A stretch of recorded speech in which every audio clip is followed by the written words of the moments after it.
Things your brew should not do. Today on CSB Unpasteurized. This is Unpasteurized, where it's basically, we have like 4 words written on a piece of paper and we talk for half an hour about various things. But we don't call it what it actually is because you're looking at us as we say it, unless you're just listening, in which case you know. All right, so today I'm calling this Unpasteurized, unofficially sponsored by Two Warriors Meadery. Why? They don't even know. They don't even know. This is so backwards sponsored because it's not actually sponsored. I just really like this beverage. And what beverage am I talking about? It's Mayhaw Madness by Two Warriors Meadery. You sound like an ad. I am totally an ad. Sound like I'm an ad. also completely and totally obsessed with their little mugs. They're ceramic mugs by Mudheads. You guys did a great job. I really like these. But let's get to the brew, shall we? But I didn't introduce what I'm drinking. All right, what yet. are you drinking, Bri? See, and now I feel like bad because you're using their mug and you're drinking their mead. I'm drinking our 30% mead and I'm drinking it in my it's what I do. I drink and I know things glass. And you know what we don't have? Our mascots. Oh, crap. I am going to cut this right here and go get our mascots. We'll be right back. We're back again. And we have mascots. And mine makes perfect sense for the glass that I'm using. See, I don't feel so bad after all. All right, so Brian's got Tyrion. I got Spock. If you know us in real life, this makes a lot of sense. If you don't know us in real life, It probably still makes sense. it probably still makes sense because we're kind of transparent and this is just who we are. Well, one thing I'd like to make clear, there have been a few comments recently. People are asking, like, what are your personalities? What's their personality? You got to understand, to some extent, this is not real life. I know, shocking, but this isn't really us. Like, we know there's a camera. We know people are going to be watching, so we're not acting exactly the way we might without a camera. Sure. Lots of people seem to have this concept that Brian is an alpha and I am not. And is that true, Brian? No, she's probably more alpha than I am. I'm like scary alpha. I'm like in your face. I'm going to cut you alpha. And I'm the nice one. the only reason why it comes across that Brian is the more dominant personality between the two of us is because I know if I talk as much as he talks, you guys aren't going to hear anything that's being said because we're just going to be talking and talking and talking and talking and talking. Also, I spent my entire life on stage and performing and being in front of people in big groups. I'm very comfortable with talking in front of people and groups and all that. Whereas you had to grow into it. I did. And even though I have a background through my education and through being an educator myself, where I had to present in large groups, I still wasn't comfortable with it. I didn't feel natural. I didn't feel inclined to share my true self. And I have no issue with it. And now that we've been doing this and even through my pre-work as an educator, I think that actually helped me become a YouTuber. I know that might sound silly, but I think the wedding photographer thing helped a lot too. yeah, We were wedding photographers for a very long time and together for almost 10 years. And that helps if you're going to tremendously. talk about fake personalities, we'll talk about wedding photography. Yeah, you got to be. Yeah, that's a whole other show that we're not going to get into. We're talking about things your brew shouldn't do. Right, so we're back on topic. Good job, Brian. You channeled your inner Derica. I'm so proud. Yeah, normally she's the one that has to rein me in. Well, I'm the one that has to edit these. Wait, we don't actually edit these, but today we are going to cut out that section earlier. You know what I'm talking about. Let's move on. All right, so the first thing your brew should not do is explode. Yes, I agree. Move on. Next. No, I'm just kidding. Okay. We're talking about bottle bombs here, okay? And that's a very important thing. It's very dangerous. It's a safety concern. And that's kind of what these are all about, is safety concerns. We're going to go over how dangerous things are and what the risks are and what to watch out for, that sort of thing. First, when you're brewing, we have videos on this. Do not bottle, do not rack, let alone bottle before fermentation is complete, okay? It's just a bad idea. If it's still bubbling, if there's bubbles coming up the sides, don't bottle. Just don't, because you are bottling an active fermentation and it's probably going to explode. And I'm not even exaggerating. I'm not sugarcoating it. If it's fermenting and you put it in a bottle, it's going to explode. I don't care if it's a carbonation safe bottle, it's probably going to explode. If you think that way all the time, you will never, ever, ever take that risk. Yep.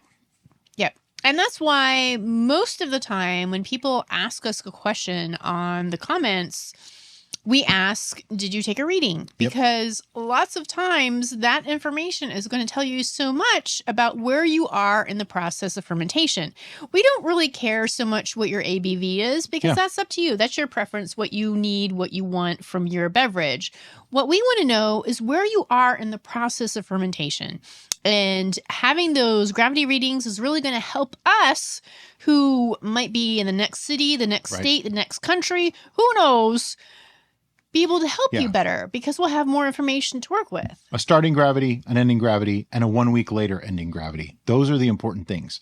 Also, if we know what yeast you used, because that way, because here's the thing. An ending gravity is great information. If you're at 1.000, more than likely it's done. Okay, we had to have one more cut. That was cut number 2 for this particular video. Feline interruptus. Yes. Gizmo's getting old.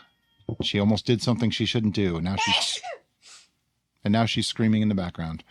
Sorry, excuse you. Thank you. Bless you. Yes. All those good things. That.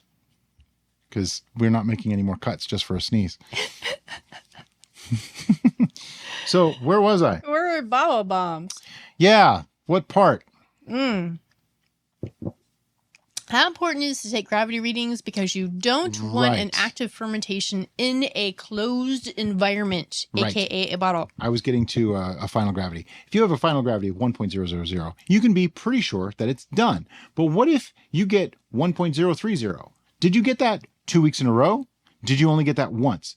That's a huge difference right there. If you have that 2 weeks in a row, that's now not going to ferment further. Does that mean it's done or does that mean that it's stalled? That depends on your original gravity and the yeast you used. You see how everything becomes interconnected. So that way, original gravity, final gravity, second week gravity, and your yeast can actually give us 90% of the information that we would need to know if your brew is ready to be bottled, done, stalled, needs help, that sort of thing. So it's really, really important. But the basic gist of this is we don't want to see people having bottle bombs. Somebody just told me their cider, that they followed my recipe, the way we did our basic cider, they bottled it and half the bottles exploded overnight. Now they said LOL in there somewhere, so they weren't totally upset and apparently nobody got hurt, but it still bothers me because I don't like hearing that people had a problem.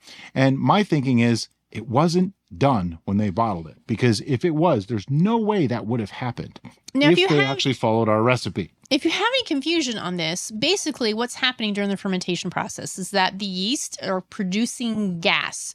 So that gas is a volume beyond what is already included in your vessel. Yes. So if you don't have a pressure resistant vessel, that pressure is going to build up as the yeast continue to produce the gas. That's why we use airlocks. Until boom. Now, you may say, but hey, isn't natural carbonation the same process? And you are right, but it is limited. It is controlled. That's why we have a very specific amount of fermentable sugars in that. So that way we know only that amount of gas is going to be produced. We also put it in bottles such as this, which if you were listening, you don't see what I just did, but it's a swing top bottle. It's a bottle that we know can hold Aldi lemonade bottle. Carbonation. And any of the beer bottle style, anything that's rated for carbonation, you can do a natural carbonation in without much concern about a bottle bomb, as long as you have that very controlled environment of the production of gases. And that's what we're trying to stress here. And that's why it's really important to know what's going on in your stage of fermentation to know whether you need to bottle it or not. How can you prevent it, though, is this. It's very, very simple. Don't rush. We see more problems because people say, oh, well, I need it to be done in 2 weeks. Okay, well, yeast are living things. They don't work on your schedule. They do it when they want to do it, and they finish when they want to finish. Never, ever, ever start a mead saying, I need it in this amount of time, unless it's like, I need this for like 6 months from now. Yeah. Then you're pretty safe that it's going to be fine. Yeah. In almost every case. You even get a little aging in there, because that is the one thing we're seeing all the time. And the other thing is, people are starting to do this. I thought we did in our videos explain that we racked this because our readings were the same for 2 weeks in a row. We're seeing a lot of people saying, well, you racked it after 12 days, so I did too. Okay, was it done though? They didn't take a reading, or they don't remember their reading, or they broke their hydrometer, or they didn't get a hydrometer yet. The expense of time was not the determining factor. It was the fact that our brew was done. Right. That was the determining factor. Could have been 12 days, could have been 20 days. That's important. That difference could mean the difference between having something explode or not explode. But even still, if you racked it when it was still live, if you went right to bottle, we never say to do that. And this is why conditioning exists. It's like a kind of an insurance backup. It's not just for clearing, because it doesn't really actually help clearing. It just gets some of the lees out of the way. But what it really does is it's a kind of a check. Like, okay, fermentation should be done. Now it's sitting in conditioning. Now let's check it again after a couple of weeks. Oh, wait, that changed again, which means fermentation was not done. Had that been bottled right after what fermentation was supposedly done, that could have exploded and caused serious problems, because flying glass is not fun. It's actually really, really dangerous. I have seen pictures of the scars people have gotten from the gashes from exploding bottles. Right. I've seen the damage to homes, to ceilings, to refrigerators, all sorts of things. We've seen shards of glass embedded in the ceiling. Yeah, okay? like inches Literally. into the ceiling. So we're not exaggerating here. We've seen the evidence proposed to us by our viewers. Yeah. Thank you for sharing, by the way. Which that's one advantage. I'm sorry, I didn't mean to cut you off. That's one advantage to a channel like ours. And I'm not bragging. We have a lot of subscribers. And with that comes a lot of people giving us input towards things that have happened to them.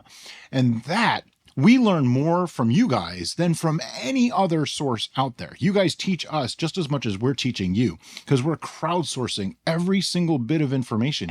So a lot of this is coming from our VIPs, our admins, and you guys, our viewers, telling us this happened to me. When I hear that 50 times, I'm starting to believe that that's a real thing. Yep. You know, one time could be an outlier. We have 184,000 subscribers as I write that, you know, as we're making this video. So it could be an outlier. But when I hear that 10 times, 20 times, 50 times, 100 times, now we know that's a real problem. And that's when we try to address it. That's what these Unpasteurized are all about. That, and we get to just drink on camera and, you know, talk to you guys. So I think, okay, we do have one more point on the bottle bombs, and that is a misnomer about temperature. Yeah. Cold does not equal stable. A lot of people believe that they can just cold crash something and that stops fermentation. It slows it, but it never fully stops it. Okay. How long it would take for that fermentation to cause a problem is anybody's guess. It could be a day, week, months, years even. Okay. But it's still a risk. Cold does not actually stop. And that's if you keep it in the fridge. We know one of our admins, Paul, showed us a video of a friend of his that they put some bottles in the fridge that were, I think they were done, but they thought they were done. Well, after what, like 2 weeks or 3 weeks in the fridge, they exploded in the refrigerator. Right. That means it slowed it, but it didn't stop it. So do not depend on cold to stop fermentation. Also, the second part is the second you take them out of that fridge and they start warming up, fermentation could start right back up again, even if it's really, really slow or almost stalled. Yeah. It could start right back up, and it could come back with a vengeance. It could come back very strong and really cause a very violent explosion very, very quickly. It's just not worth the risk. And that's a lot of what homebrewing is risk versus reward. In that instance, let them sit under airlock for another couple of weeks. Check it again. Take a reading. There's no harm. It just, you're making sure you're safe, because the last thing we want to hear is that somebody blew up their refrigerator because they couldn't wait and take another reading in a couple of days, or they couldn't afford a hydrometer. If you cannot afford a hydrometer, please, please, please hold off on brewing until you can. They're like $12. I understand in some countries they may be more difficult, and I know that sounds kind of harsh, but even on our own brewing gear, I listed them as nice to have. I'm upgrading that now. They're a necessity, because we're seeing too many people that aren't using them or aren't using them correctly or broke it or didn't have one yet or whatever, that are having a lot of problems, not just bottle bombs, but a lot of problems that would have been solved by just having a hydrometer. So instead of buying that extra pound or two of honey, buy a hydrometer. Make wine. It's cheaper. All right. I'm joking, but you kind of get what I'm saying. So I think we've covered bottle bombs We have beat that horse as much as I care to beat a horse. pretty well. Much. Yeah.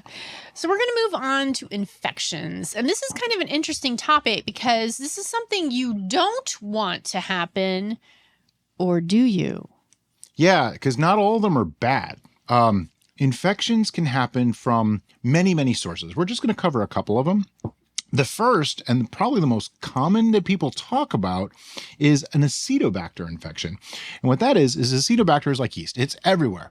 And when you have an alcohol and you get oxygen, you can make them become active. Okay. And what they do is they create acetic acid, which is also known as vinegar. Now, here's the thing. I've had people tell me that they made vinegar after 3 days of a fermentation. That's just not possible. It takes a long time. It takes weeks for it to become vinegar. Most people, I shouldn't say most, a lot of people, when they get a dry cider, tend to say it tastes like vinegar because they're not used to it being dry. Right. It's so dry and so lacking in flavor that they attribute that as vinegar. There's also some interesting flavors with apples in particular before they go through the malolactic fermentation process. Because of the malic acid. That creates that vinegar-like taste. It's not actually vinegar, but it kind of, your brain tries to figure out what is that, and it says, sure, it's vinegar. It's not. Yeah, and that's the problem with acetobacter is a lot of people think they're making vinegar, and it really isn't at all. It takes probably, I'm going to guess, just a guess, 3 weeks at least before you can really make a vinegar. And here's the thing. Acetobacter can only be active below 10% alcohol volume. So if you already have a 10% or 12% alcohol or, ABV in your brew, you're not going to make vinegar. It's just not going to happen. Past 15%, it's impossible. Yeah, past 15, yeah. 10 to 15, it's debatable, but that's why if you've ever seen a vinegar recipe, it always calls for diluting down to 5 to 7% alcohol so that the vinegar can work because acetobacter just doesn't like to work beyond there. And a lot of people have asked us to make vinegar. We plan to at some point. Here's the thing. We have a list of requests. And we take requests. We like requests because that helps us to give you the information that you want and to make the content that you want to see. So if we didn't listen to that list, we'd have a problem. But vinegar, to me, I'm just going to be honest, is not really brewing related. It's the thing you want to avoid. It's like a food. Right. It's more like a food. Where does that go? What category? Right. We don't know. So it's kind of on the side list that someday we'll probably do it. I don't know if it really... I know some people will appreciate it and other people will be like, no. Because here's the other issue. Once you make vinegar in a fermenter or using equipment, you never want to use that equipment for brewing again because you've activated acetobacter and the acetobacter can be very strong and stay on that equipment. So for us, it's kind of difficult because I don't really want to introduce that into the system. The system's working now. We haven't had an infection.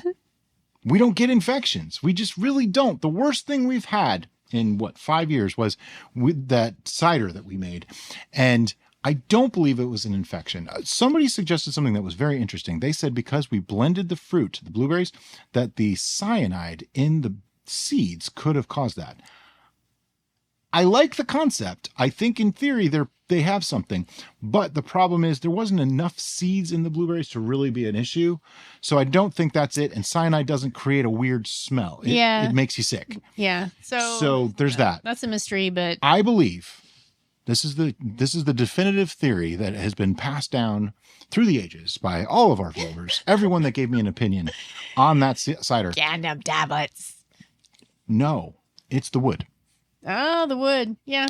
The wood that we used, we put it in primary, which is the most dangerous time to put wood in. And I don't suggest doing it. We're not going to do it again. But that wood was pre-used. Okay. I don't know how it was dried. Was it dried properly when it came out of the first brew? We don't remember. Probably not. We tend to just air dry them. We really should bake them. Right. Probably. Yeah. We did not re-bake it. And then when I sanitized it, I just dropped it in hot water for a few minutes. Did that get all the way through? Maybe not. Yeah. If it didn't, and something was growing in the depths of that wood, That's enough to cause an infection. In that case, it did not actually harm the brew other than the smell, which will probably age out in time. But it could have caused a problem. Now, most infections of that type really aren't an issue. They create off flavors, they create off smells, stuff like that. Not really a big deal. Like wild yeast. If you get a wild yeast infection, you'll see like a white film across the top maybe, or floating chunks of white, not hairy. They don't wink at you when you look at them. We'll get to that later. They're not different colors, but they're just like, it looks like a chunk of yeast, like a blob of yeast, basically. And this is one of the things that I actually have questions about. Why are people so concerned about wild yeast? Okay. It's because through the ages in brewing, people have been concerned that wild yeast creates weird, funky flavors, because wild yeast is known to have a funk. Now, I have an issue with that, because that's like saying that all mead tastes like white wine. You can't make that generalization. I've come to a realization as I've gotten older that generalizations are generally wrong. And what I mean by that is the wild yeast can sometimes have a funk, but not always, because all yeast that we use is Saccharomyces cerevisiae. So they're all related. They just they're different strains. It's like kind of like dog breeds. They just do certain things better than others, okay? But they're all essentially the same thing. They're the same organism. They're the same species. So if one creates a funk, another one might not. Now, generally speaking, wild yeast breeding in the environment that they're in, if you use that environment to ferment with, will create a better product. Let me explain. If you took wild yeast from an apple and fermented honey with it, it might go funky because those wild yeast are used to the apple. But if you take honey and use the wild yeast that's present in the honey, it should be a better environment, because that's where the yeast were formed and grew up, so to speak. That's where their colony evolved, was in that honey. So if you use that, it should be better. And a lot of people, we hear it all the time, that's how they brew and they love it. And you know what? I love the concept. We actually started one today. Hopefully it works out. If you don't see it, it didn't work out. And it'll just be like a little, I'll put it on the shorts channel, because by the way, we started a shorts channel. It might be too soon to announce. Yeah. There's one video on there right now. Who knows if it's going to take off or not. I might get bored and decide I don't want to do it anymore. So don't get too excited. But if you wanted to know, we do have a YouTube channel, City Steading Shorts. There's a community post about it. Anyway. All right. So as far as wild yeast go, they're actually commercially utilized, if you didn't know this. My particular favorite style of beer is actually fermented with wild yeast. Mm-hmm. And that is the word that I can't think of right now either. Oh, no. You can't think of it either. Belgian. You're my word guy. Oh, you didn't prep me. I didn't know you were going to talk about this. All right. So it's the fruit. They're very fruity. The fruit beer. All right, I have to look it up now. They're a wild yeast. I got Framboise, but that's Framboise is one of the flavors. That's just blueberries or blackberries or raspberries, something. Raspberries. Lambic. Yay! All I had to do was pick up my phone and automatically it came to me. See that? Boom, lambic. All right, so that is a wild yeast fermentation, and they're like wild yeast to the extreme. Oh, yeah, because their environment, their brewing house, if you will, is so embedded. Like the wooden rafters are embedded with the. That is where that yeast lives. Been there for hundreds of years. And so that's how they are able to commercially replicate a consistent product, because their wild yeast that's their home. The brewers are just infiltrating into the home of wild yeast, basically. I have to make a statement. This 30% mead is a lot stronger than I thought it was going to be. It's like 30%. Very interesting unpasteurized session. Oh boy. Something I want you guys to understand is these unpasteurized are very off the cuff. We're Yes. doing this on purpose. Yes. We want to go over like everything that we've seen for the past month and try to put it down into just a couple of terms. So this month became this topic, and we're trying to keep it to one topic, because otherwise we could talk for hours and hours and hours. We'd be rambling incoherently, and that's just not fun. And someday I might actually make a video of me just talking for 24 hours straight. But in the meantime, I don't think so. No. So we try to keep it to one topic. All right. So that's the wild yeast topic. I think we got that pretty much covered. But we never really got into why people don't want it. In general, here's what's going to happen. You said the funk. Right. But in general, if you have, if you don't kill off the wild yeast, the commercial yeast, if you add one, is probably going to compete with it and kill it off or assimilate it. And it's not even going to be a problem. They're like the Borg. That's 99.9% of the time. That's what's going to happen. Yeast don't intermingle colonies. They tend to stay to their own colony. There are cases where they do mingle, but in most cases, they don't evolve that way. They breed within themselves and the dominant colony will win out. They'll take all the food. The other one starves and it's over. They don't really fight. It's more just they starve them out. Yeah, it's a survival of the fittest kind of scenario. And a commercial mead is going to multiply and grow much, much, much, much, much faster. Because they've been designed to do so. Exactly. So if you have, think about it like this. If you look at I'm going to throw some numbers out. These are probably not accurate, but just to give you an idea. In a gallon of must, say you had 5 units of wild yeast living in that honey and must, right? You're going to introduce a commercial yeast. You're introducing 200 units. Well, 5 units multiplying is going to take a while to get to even 100. So your 100 that you just added is going to take no time at all to get to several hundred and then get to thousands and millions. They are going to overcrowd them and starve them out so fast because wild yeast there's much, much less of them when you don't inoculate with a yeast. That's probably the best scenario I can give you right there.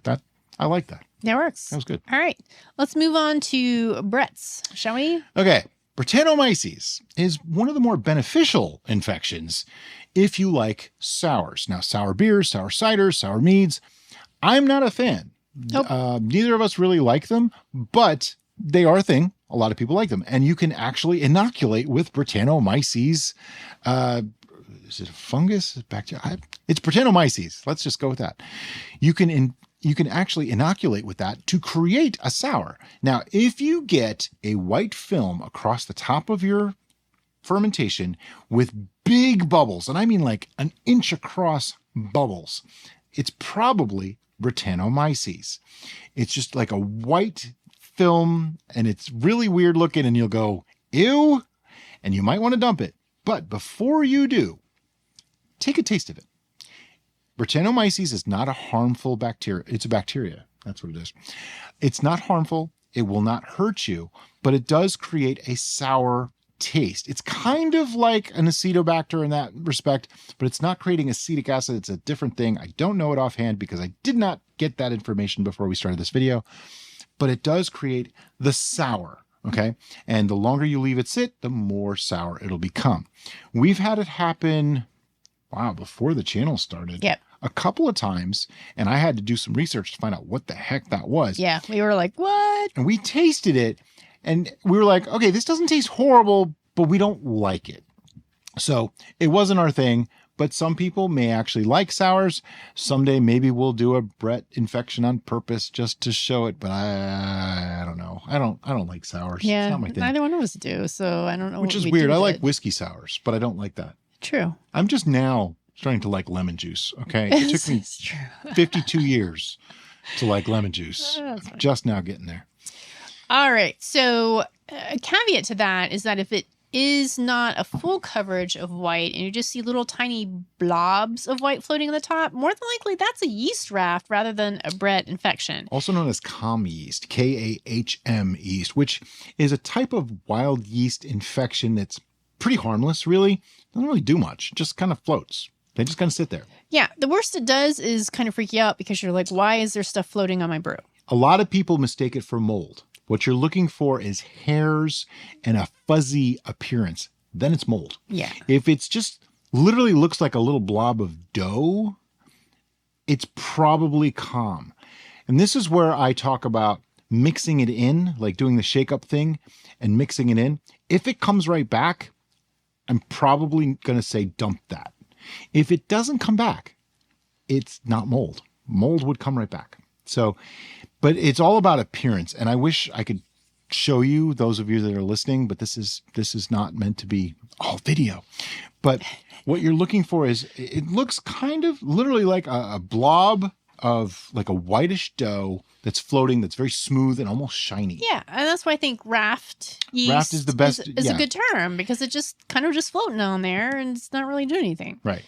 So that's the infections that aren't necessarily dangerous or harmful. Because here's the thing. If you get an acetobacter infection and it turns to vinegar, let it go. Keep it. Use it in salad dressings. Cook with it. Vinegar is a good thing. There's nothing wrong with it. It's actually great. And mead vinegar is really awesome. Yeah. We actually... a beekeeper right here in St. Pete. Yeah. He gave us a sample of pure honey vinegar. Oh my gosh, was that so good. That was the best thing I think I've ever had. Now, that was an interesting vinegar, though, because that came right from the hive. That was straight in the hive. That was a hive that got flooded. Yep. And it started to ferment. So that was a wild fermentation, and it turned it to vinegar because oxygen got in there, and so it was just a perfect storm. But wow, that was amazing. So good.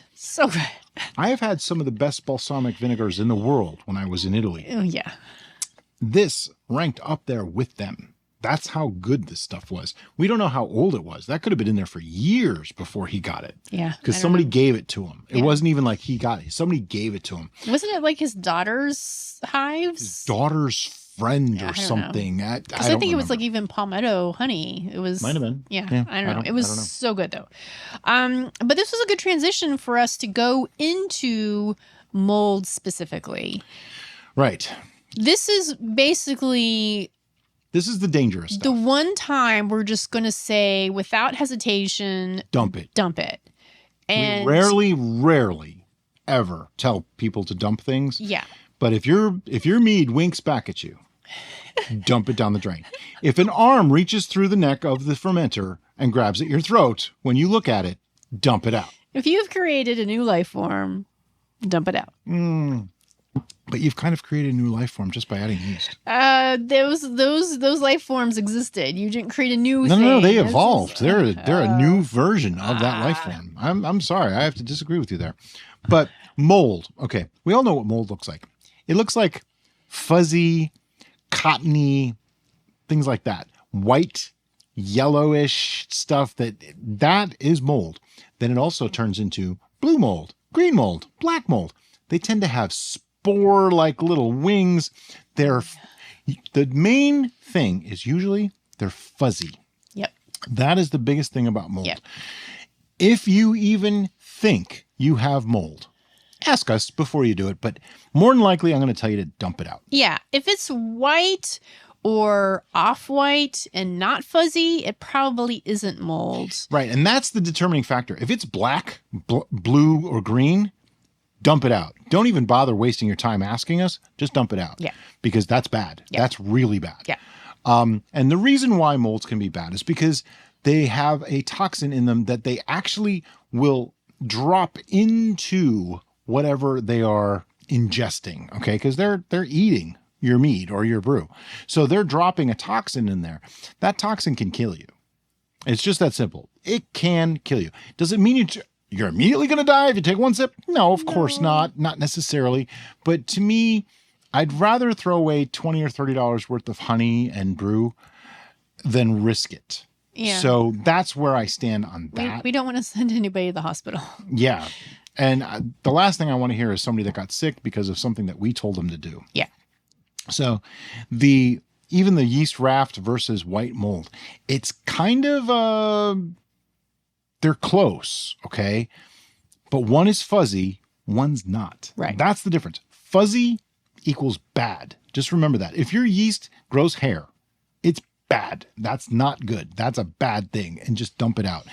Now, as much as we've stressed the mold issue being bad, and I think is really important, and that's why we saved mold to the end of this conversation, because it is the worst offender here. It is the no-go, dump that stuff in. Yep. And in some cases, you may actually want to dump it outside rather than down your sink, because just to be safe, If you say so. Maybe pour some bleach in there after you're done dumping it. I don't know. Be careful about pouring bleach down your sink. Depending on your municipality, sure, who knows what your pipes are. Sure. Vinegar. Sure. Dump vinegar down. Vinegar. There you go. White distilled vinegar. Do that. Beautiful. Great use for white distilled vinegar. That's about White the only use I distilled can think vinegar of. is awesome. I use it for all sorts of cleaning purposes. Anyway, That just totally went against mold. what I just said. Mold. I said that's about the only use I can think of for white distilled vinegar. For cleaning purposes. For cleaning, yeah. Don't eat it. Cleaning. Yeah. Cleaning. Okay. Do you know how many people tell me that white distilled vinegar is good to use in food? I'm like, all right. no. You're being distracted here. I'm sorry. Stop looking at the shiny thing. I told you I was drinking 30% back mead. to mold. So my caveat, now that hopefully we've shooken you. Are you shooken? Shaken. You're shooken. Not stirred. I need more mead. There's some things that need to happen in order for mold to actually occur in your brew. And what are those things, Derica? The biggest thing is it needs oxygen. Yeah. So Oxygen. So if you kept it under airlock and your brew is still producing CO2 and you kept things moist, mold is probably not going to happen. Mm-hmm. Mold happens most often because people put fruit into their brew and they don't keep it wet. That's the 90% of the time, that's what causes mold. It's very rare for it to happen on top of a brew. Now, I just want to give a story. We actually had this happen and we didn't show the video because it was very young into the fermentation stage, but we didn't do it. It was a chocolate mead, I believe. Yeah, chocolate mead. We were using Creo Brew. And we have had great success with Creo Brew. The chocolate pomegranate was phenomenally good, and it used Creo Brew. It was one of our top 10 brews ever. So don't think Creo Brew is to blame here. But we tried making a Creo Brew mead. Creo Brew is a cacao product, basically. We tried making a Creo Brew mead, and I do not know what we did wrong. But what was it, 2 weeks in? I looked at it. There was literally mold on the top of this. I have never, in all of my years of brewing, seen mold on the top of a liquid like that. I don't really recall what the scenario was. We dumped it out immediately. We didn't even think about it. It was, this is gone. And it sucked because that was wasted honey, wasted Creo Brew. You know, we used like pound and a half of Creo Brew. It's not cheap stuff. So, you know, it was a waste, but it was better than getting sick. Yeah. Now, the big question that everybody's going to ask is, how can we save it if these things happen? Let's go back to the beginning for just a moment. On the bottle bombs, before you bottle, make sure it's done fermenting. Very, very simple. Degas properly. Sure. You know, use the right kind of bottle. Let it sit for a while under airlock if you're not 100% sure. Mm-hmm. But using the right kind of bottle can also make a big difference. If you use a bottle that's not meant for carbonation and you try carbonating in it, you're asking for trouble. However, if you use a bottle that's meant for carbonation, but it's still actively fermenting, you're probably still not safe. You want to be careful. So use the right bottle. That's the key there, and let them finish. The other second main point there. The third thing is to make sure you actually understand the process of fermentation. Yeah. If you know what's happening, then you'll be able to make better judgments to know when to bottle. This is why we like the concept of teach you to fish rather than give you a fish. We want you to actually understand every aspect of it. So we try to make all of our videos user-friendly enough that even if you've never brewed before, it kind of makes sense. We don't want you to have to watch all 600 of our videos to really understand everything. We you know, it is definitely that prospect, you know, teach a man to fish. We want you to understand, because I can sit here and talk to you all day long and say, do this, do this, do this, do this, and it doesn't mean a thing, because we already know, and don't take this wrong, 90% of people will do it differently than we said. It's just the way it is. If you line up 10 people, whisper to the first person a story, by the time they whisper it to the 10th person, it's a different story. The telephone. So that's just the way people are, and that is human nature, and we understand. That's why there's so much repetition in our videos. That's why there's so much repetition in our videos. That's why there's so much repetition in our videos. It's so that hopefully over time, hearing that over and over and over again, it sinks in that this is what I need to do. And most of it's pretty simple concepts. You know, we don't try to make things more complicated than they are. I think that's probably our greatest skill together as a team is taking a very complicated, complex idea and breaking it down into its constituent parts and being able to present that as a simple thing that nearly anyone can do. And I got news for you. Everybody made wine at home years ago, many years ago. Yeah. Everybody did it. So much so that it was a common enough thing that they didn't even write down how to do it because it was so common knowledge. Just what you did. It's just something you did. It's like cooking onions in a pan. I mean, nobody thought about it. They just did it. All right. So bottle bombs, they're pretty easily avoided as long as you do the right procedure. Notice that was the reining Brian in and comment. know what's going on. Infections. A lot of these are solved simply by keeping a fruit cap wet, not introducing things that you don't want, like don't add extra oxygen after alcohol is present. Proper sanitization. Practices. Sanitizing is the one thing we did not speak about here at all. But you know what? To me, it's almost a foregone conclusion. If you're not sanitizing, you're messing it up right from second one. You have to sanitize. Now, yeah, okay. I'm gonna take on that now. There is some issues here, and I know there's some people out there that have criticized us on not being sanitary enough, or being over sanitary. I'm not sure how we could be both.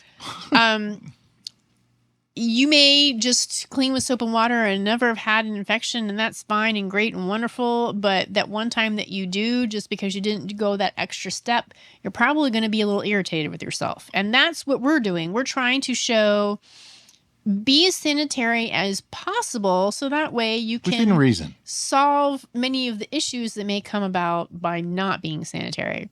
Right. Lots of people criticize us about the towel. Okay. I can appreciate that. It's kind of funny. But the towel gets so much sanitization liquid dropped on it from bringing stuff. Because look, the bucket's like right there. But also we have right off the 3 camera. or 4 of those same color towels. So you're not seeing the same towel. Right. They get washed separately.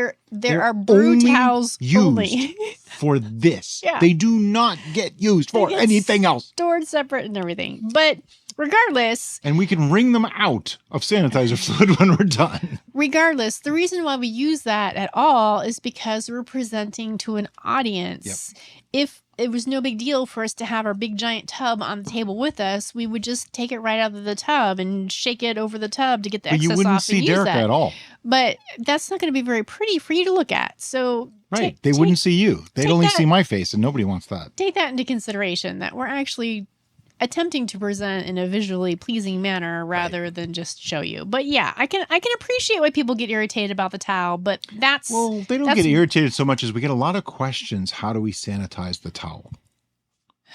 We use proper... I would ask that same question. How do you sanitize the air? All right. Well, I'm just saying. It's true, though. Anywho... So just be as clean as you can. Use the proper sanitization practices that you have available to you. It might not be Star San. You might have baby bottle sanitizer that you can use. You may have a different brand of sanitizer you can use. Just if I can stress something here, it's please don't use bleach because you shouldn't be ingesting bleach. Okay, can I talk about that for a minute? Since we talked about bleach recently, sure. A few people have spoken up and said that they use bleach all the time and they have no problem. Okay, here's the thing. If you use bleach, I don't care what solution you use of bleach. That's not a factor. Bleach kills yeast. That is a fact. So if you do not rinse after using a bleach solution, you're going to you have a possibility of killing your yeast. If you rinse after using a bleach solution, you just defeated the whole purpose of sanitizing in the first place because who knows what's in the water you rinsed with. Possibly. Right. I mean, there's so many caveats here. You know, Did you use distilled water? If it's perfectly clean, sanitized water, sure, I get it. But at that point, why not just use Star San? We are not paid by Star San. I just want people to understand Star San does not pay us. You are missing a sponsorship opportunity here, Star San. Seriously, I wish they would. But the truth is, Star San. How much is that bottle? That bottle right there is like $30. It lasts us like a year and a half. And you see how much we make. Yeah. It's not an expensive thing. People think it's expensive. It's not. $30 to last a year and a half to 2 years is nothing. Okay? You spend way more than that on honey. Trust me, you just do. But that's not really what we were talking about. We were talking about how to fix things. All right, I'm going to take it. I'm taking the wheel back. I'm taking the reins back because there's some other then I'm things. going to pour some. Oh, goody. There's some things I want to talk about not to clean your products with. And one of those is one of my favorite cleaning products that I alluded to earlier, and that's vinegar. Oh, yeah. Please. Somebody just asked me why not use vinegar. Please do not clean your brewing equipment with vinegar because you're basically saying, inoculating. Hey, acetobacters, do your thing and create vinegar in this brew I'm attempting to make. Now, to some extent, you're right. Except if you use white distilled vinegar, I'm going to argue that it's not as bad.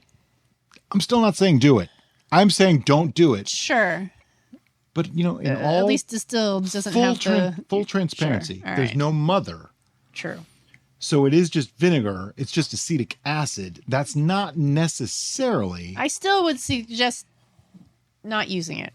Apparently, we're having a cat fight in the window. There's a cat fight in the window. I don't know. However, something like... Let me show you. Don't clean with this. What Brian is showing right now is Bragg's apple cider vinegar with the mother. It says it right on it. With the mother. The mother is literally the thing that makes it reproduce. Yeah. So you introduce a mother into your brew, you just made vinegar. You're making vinegar.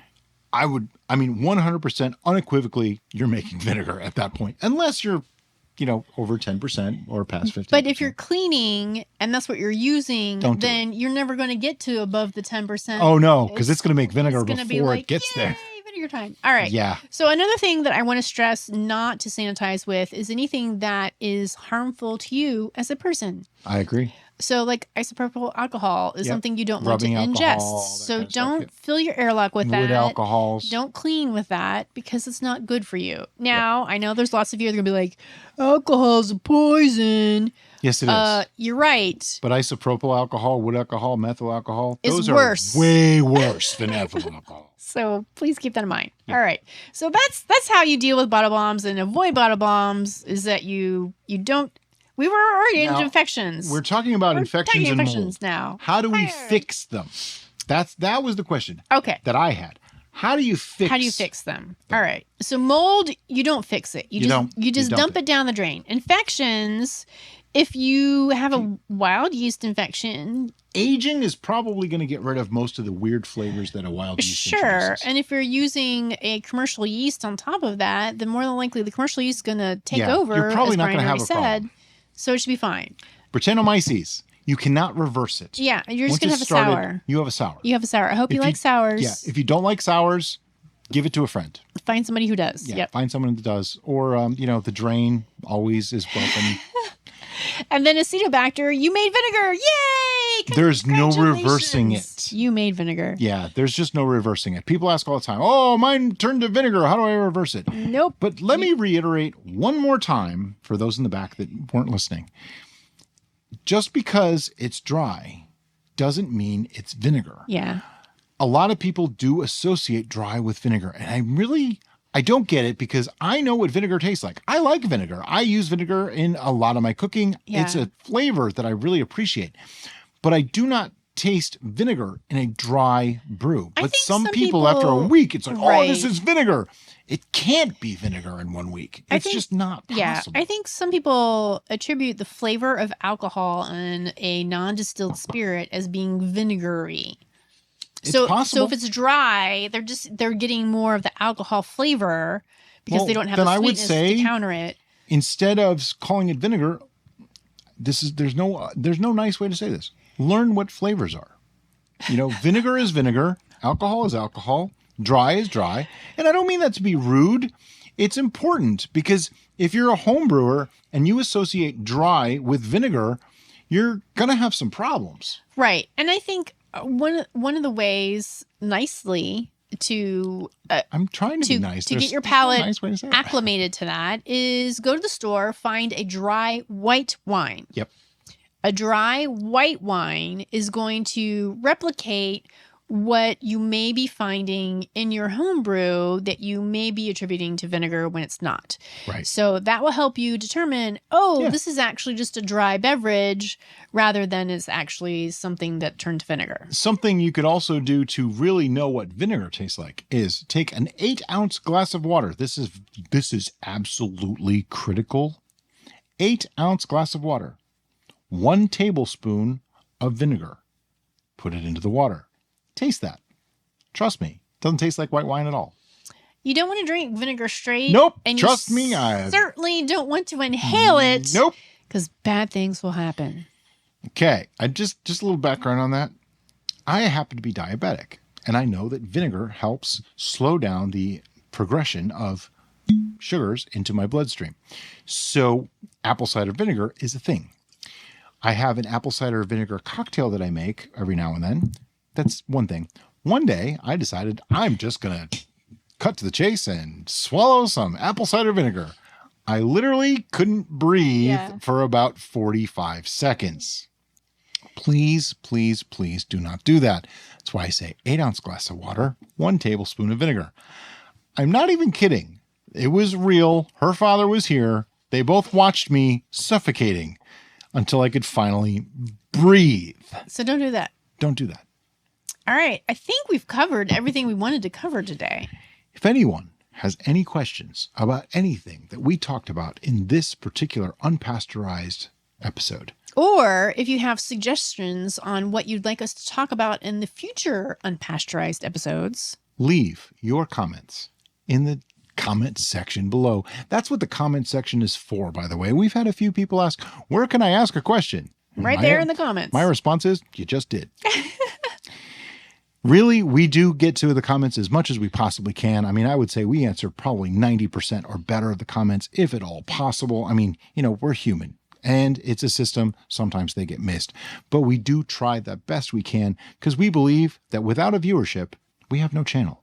So you guys are just as important to us as any content that we can possibly put out. So we only want to put out content that you actually want to watch. And if you ask a question, it's kind of our responsibility to help you. So anyway, as always, guys, thank you so much for watching and have a great day. Bye-bye.